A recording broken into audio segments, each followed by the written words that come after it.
আপোনাৰ পিৰিয়ডছটো ইৰেগুলাৰ হৈ আছে নেকি?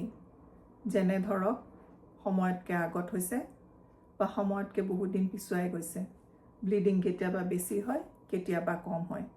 আপুনি এচিত আছে, ফেনৰ তলত আছে, কিন্তু একদম গৰমত ঘামি উঠিছে। ৰাতি ভালদৰে টোপনি নহয়। অনবৰত মনটো ইৰিটেটেড হৈ থাকে। যদি আপোনাৰ বয়স 40ৰ ওপৰ, তেনেহ'লে আপুনি বুজি পাব যে আপুনি পেৰিমেনোপজৰ ফেজত সোমাইছে। Welcome to my channel find my self after 45। আজি আমি ইয়াত পেৰিমেনোপজৰ বিষয়ে কিছু আলোচনা কৰিম। পেৰিমেনোপজ কি তাৰ বিষয়ে কিছু কথা কওঁ। পেৰিমেনোপজ সাধাৰণভাৱে ক'বলৈ হ'লে মেনোপজৰ আগে আগে অহা এটা আমাৰ ফেজ।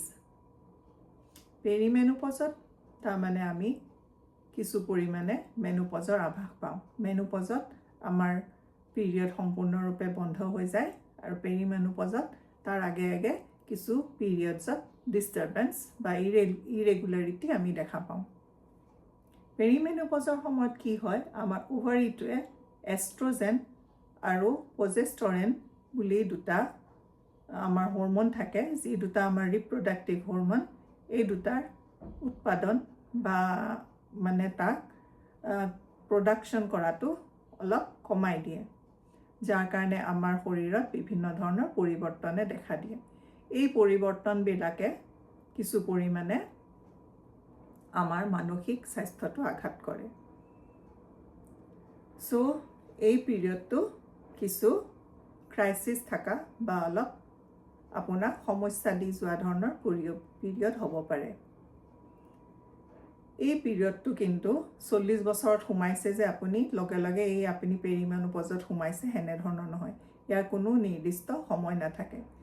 কিছু মহিলাই 40 বছৰৰ আগতে এনেধৰণৰ পৰিৱৰ্তন নিজৰ মাজত লক্ষ্য কৰে আৰু কিছু সংখ্যক মহিলাই 40ৰ পিছত।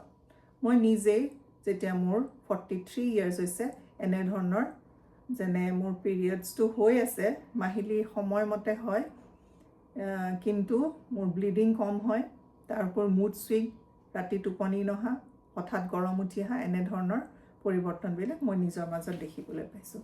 এতিয়া মই গম পাইছোঁ যে মই পেৰিমেনোপজত সোমাইছোঁ।